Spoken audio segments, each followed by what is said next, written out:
folks, welcome to the Prepared Homestead. This is Travis. Thank you all for stopping by to watch. It has been a lovely day. We actually were warm enough that you didn't have to bundle up to go outside. Still cool, definitely chilly, right around 50 degrees or so, something like that.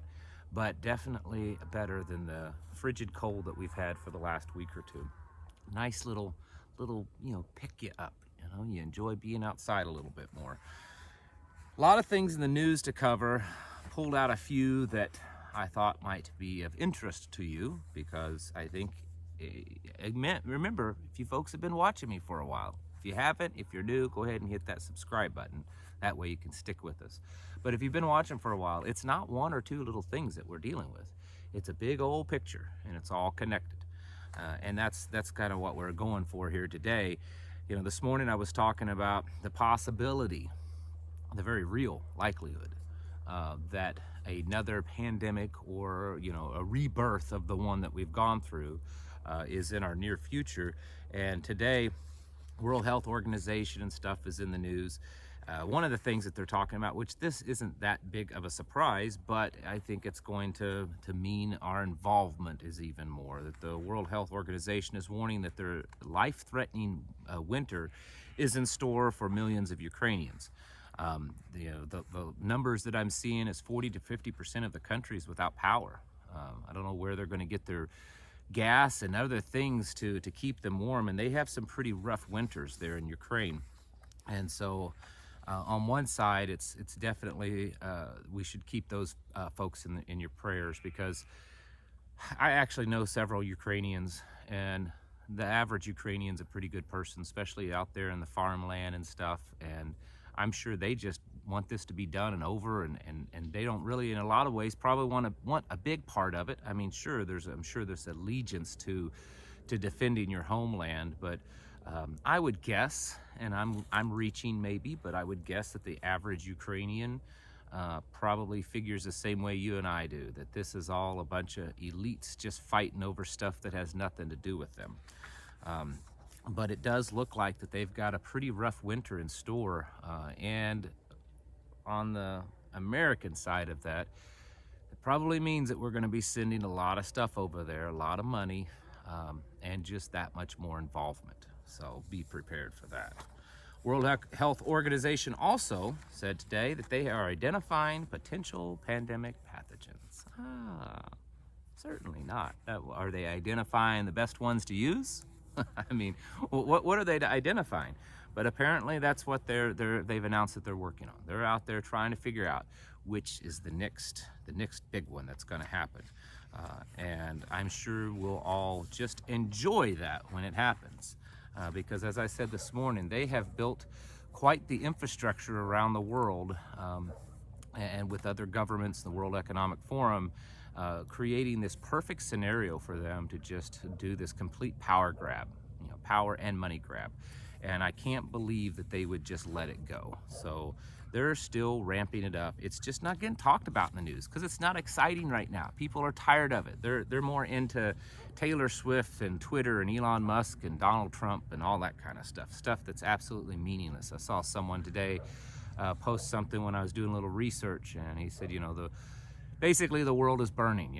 We're on the verge of World War III. We're on the verge of nuclear war. We're on the verge of a complete collapse, economic collapse, and the world is sitting around playing on Twitter, much like the musicians on the Titanic. They're standing there playing away on their instruments while the ship is sinking, and that's exactly what's going on with a lot of people today. The World Bank, in association with the World Economic Forum, because you can find all this information out on the World Economic Forum's website also. They're working together to push for digital ID for children at birth.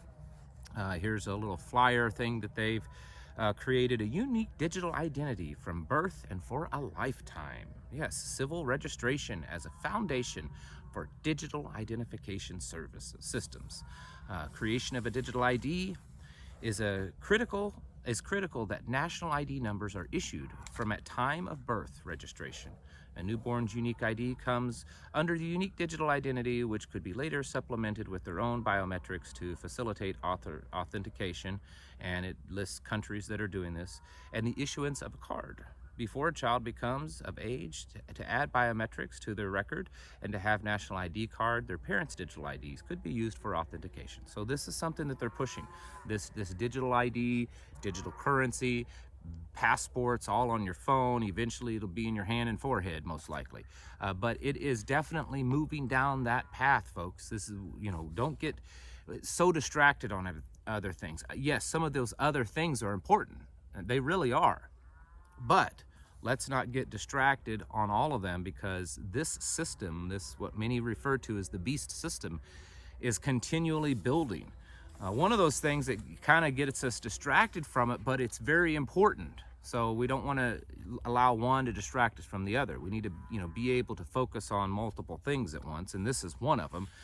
Now, the nation's largest rail union has voted down a tentative contract brokered by the White House. So if you've been keeping up on this, it started, with one. Originally, they were all going to strike, and then the White House steps in, and the story is that the White House helped broker a deal with the union representatives. Well, the union reps took that deal back to the unions, and one by one, they have been saying, nope, we don't want that deal. That's not good enough. So we were up to 3 just a few days ago, and now the nation's largest rail union has said, nope, we're not doing it. This is raising the possibility of a nationwide strike next month. Next month is when this deadline is coming up. I don't know the exact day, but it's next month. Wouldn't that just be absolutely devastating for this nation, middle of the winter or start of winter, right before a big holiday season, right before a big, push for shopping and all this kind of stuff that goes on, and the rail workers go on strike? It could happen. I know a lot of people say it's never going to happen, but it definitely could happen. There's been a lot of strikes all over the world because of all the stuff that's going on between economy and all of the shortages, everything. And so it's definitely going down that path. Doesn't mean it's going to happen, but it's going down that path. And if the rail workers strike, it's going to be very devastating for the United States, even if that strike is short-lived, which I suspect it would be. I suspect that they'll strike. If they strike, they'll strike. And the Congress will probably come in and force them back to work, and it'll only be maybe for a few days or a week or two, something like that. But even that is enough, because just like, other parts of the infrastructure and the whole supply chain, it works like a fine-tuned clock. And as we learned with the whole shutdowns and everything, you throw a wrench in that clock, and what happens? Even if it's only in there for a short amount of time, it creates a lot of devastation. So definitely be focused on that one. China has sealed a deal with the biggest natural gas deal ever with Qatar. Yes, the nation of Qatar. This deal will supply China its natural gas all the way through 2026. So while the West, NATO, Europe, and the United States are struggling with fossil fuels, they're struggling with having enough.